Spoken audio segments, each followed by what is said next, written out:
Na continuação, falando sobre Ezequiel, Ezequiel vai trazer uma mensagem de restauração, de força, de vida e de vigor para o povo, tá certo? Para o povo permanecer firme na presença do Senhor, ou seja, se reconciliar e voltar para Deus, tá? Do capítulo 33 ao 39 fala sobre uma profecia de restauração para o povo, né? Que haveria esperança para o povo se o povo se voltasse. Ele profetiza também sobre a restauração da terra e do povo e do templo, também Ezequiel vai profetizar, certo? Então nós vejamos aqui na quinta divisão do livro do profeta Ezequiel, vamos falar sobre a visão do templo, né? A visão do templo, a restauração do templo, capítulo 48, do capítulo 40, melhor dizendo, ao 48, do 40 ao 48, Ezequiel recebe uma visão detalhada do templo, restauração da terra prometida. Essa visão descreve o quê? Essa visão também descreve a medida precisa, destacando a importância da adoração e a obediência também a Deus. Então, do capítulo 40 ao 48, Ezequiel recebe uma visão detalhada a respeito da restauração do templo, como seria restaurado, os limiar, o templo, né? Então, se a glória dessa última casa vai ser maior do que... E assim por diante, né? Então,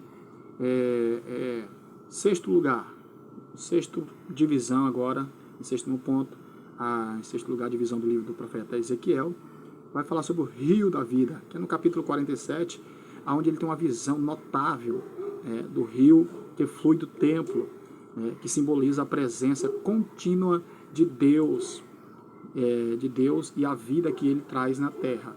É uma visão que Ezequiel recebe, vendo água saindo debaixo do altar, aquela coisa maravilhosa, e se torna um rio imenso, e Ezequiel até começa a nadar.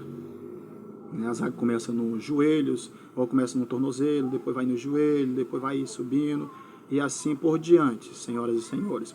E em sétimo lugar, como é dividido o livro de Ezequiel, em sétima divisão, o livro de Ezequiel vai falar sobre o julgamento final contra Gog, né?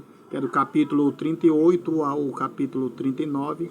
Ezequiel profetiza sobre Ezequiel. Então, como eu estava falando agora há pouco, uma pouca intervenção aqui, nós estamos de volta.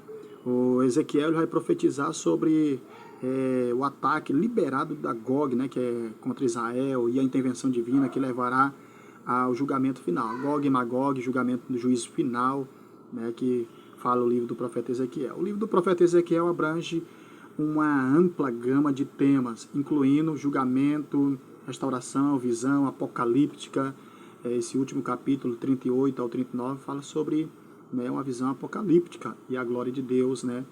Ele serve como uma chamada também, o livro de Ezequiel, serve como uma chamada ao arrependimento, uma mensagem de esperança em uma vida detalhada, uma vinda detalhada, melhor dizendo, uma visão detalhadíssima da restauração divina para o povo de Deus, né, para o povo de Israel. Então, tá certo? Fechamos o tema agora sobre Ezequiel. Vamos falar sobre Daniel. Daniel, um grande homem, né, também está na corte babilônica ali, que foi levado em cativeiro, juntamente com os seus três amigos, Sadraque, Mesaque e Abednego, né? E então, Daniel o livro do Antigo Testamento, que tem uma coleção de narrativa e visões atribuída pelo profeta Daniel, que viveu durante o exílio babilônico.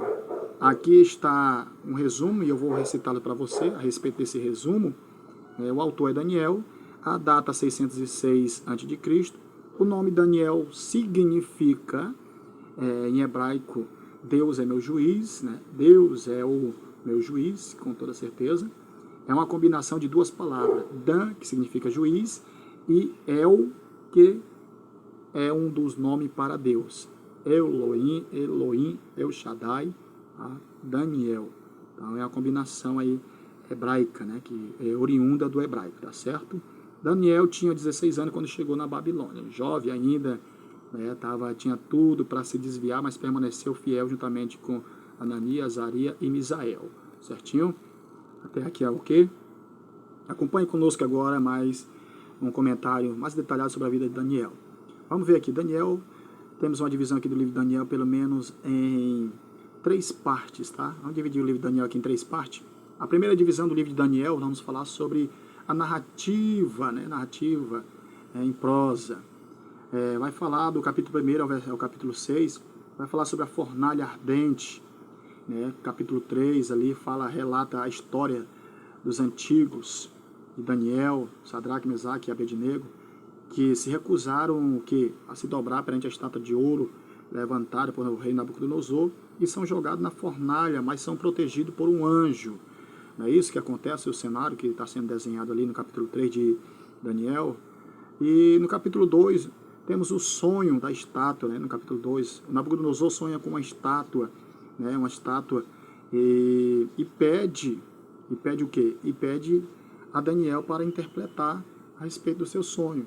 E o sonho simbolizava a sucessão de reinos, com destaque para domínio do Deus no final. Tá certo? No tópico 2, como que é dividido o livro de Daniel? Segunda divisão do livro de Daniel. Visão e profecia. Capítulo 7 ao capítulo 12, tá bom?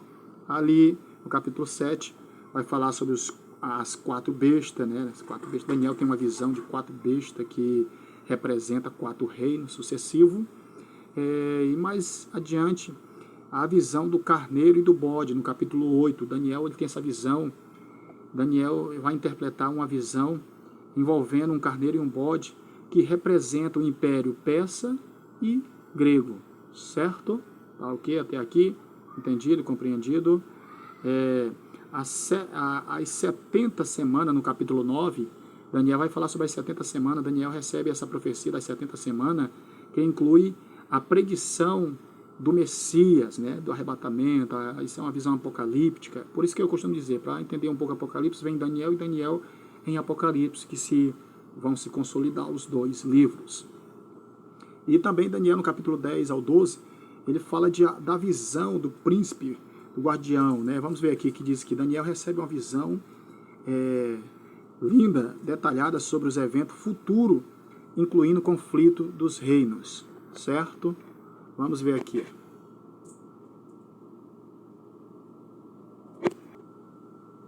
Então, senhoras e senhores, só dando uma voltada aqui, retornando ao nosso ponto, Daniel ele tem essas visões grandiosas, né, ali no capítulo 10 ao 12, sobre uma visão detalhada sobre o futuro, os eventos futuros, incluindo os conflitos dos reinos, entre reinos, tá certo? Então, no terceiro ponto, como é dividido aqui em tópico 3, da divisão do livro de Daniel, vamos ver aqui a história de Bel e o dragão. Isso cai até no livros apócrifos, né, sobre o Bel e o dragão, né? O apêndice que inclui 2 histórias adicionadas envolvendo a profecia de Daniel. A história de Bel trata da adoração a ídolos, e a história do dragão envolvendo a derrota de um dragão por Daniel, certo? Então o livro de Daniel aborda temas como fidelidade a Deus, revelação divina e interpretação de sonhos e visões, e o domínio final de Deus sobre a história, né? Então essa é a conclusão do livro de Daniel, tá certo, senhoras e senhores? Ok, amigos teólogos, fica conosco, vamos acompanhando aqui mais um pouquinho para nós finalizarmos esse conceito sobre o livro aqui. Vamos falar um pouquinho já, entrando agora no livro dos profetas menores. Oséias, vamos falar sobre Oséias. O livro de Oséias faz parte do Antigo Testamento também e é classificado como um dos livros dos profetas menores. Oséias é conhecido por sua mensagem profética e símbolos, né, utilizados na sua própria vida como uma representação, né, entre Deus e Israel, que é o seu casamento, que nós vamos estar falando aqui agora. O autor é Oséias, cujo nome significa salvação ou libertação. Oséias era filho de Beri.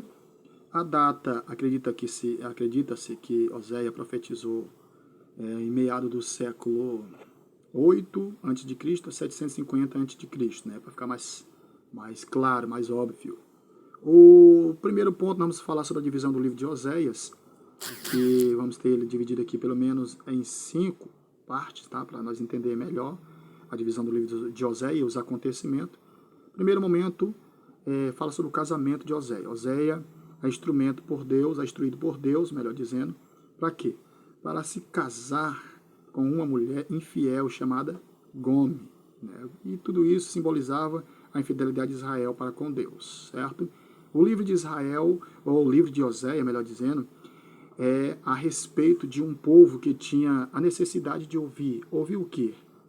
Tinha a necessidade de ouvir sobre o amor de Deus, né? Sobre o amor de Deus, o amor genuíno, o amor incomparável de Deus. E Deus queria falar com eles de uma maneira singular. Deus escolhe, né, Oséia para demonstrar esse exemplo, né, não figurado, mas um exemplo concreto, objetivo, um exemplo visual que todo mundo estava vendo.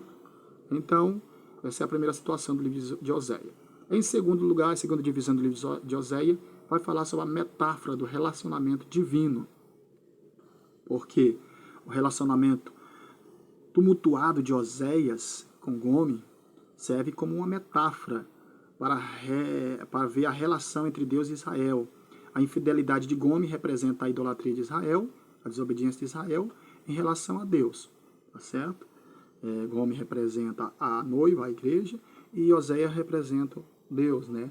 Mesmo perdoando, chamando, buscando, retratando, renovando a aliança. Então, assim estava Oséias. E em terceiro lugar, nós vamos falar sobre o chamado ao arrependimento. Apesar da infidelidade do povo, Oséias profetiza sobre o chamado ao arrependimento, à restauração. Ele destaca a misericórdia, o amor de Deus. Mesmo diante da rebelião do povo, Deus vai chamar com amor, com carinho, para o povo voltar. Em quarto lugar, a divisão do livro de Oséias, como é dividido, vamos falar agora sobre o juízo e restauração, né? Oséias fala sobre o juízo iminente de Deus, devido à infidelidade de Israel, mas também oferece uma mensagem de esperança e restauração para o povo, né, para aqueles que voltarem para Deus, certo? Então vejamos bem aqui, para nós estarmos concluindo, sobre Oséias. Em quinto lugar da divisão do livro de Oséias, vai falar sobre o símbolo de nomes, né? O que nós estávamos falando agora há pouco. Volto a repetir, os nomes dos filhos de Oséias, vamos ver, tem significados muito, muito importantes.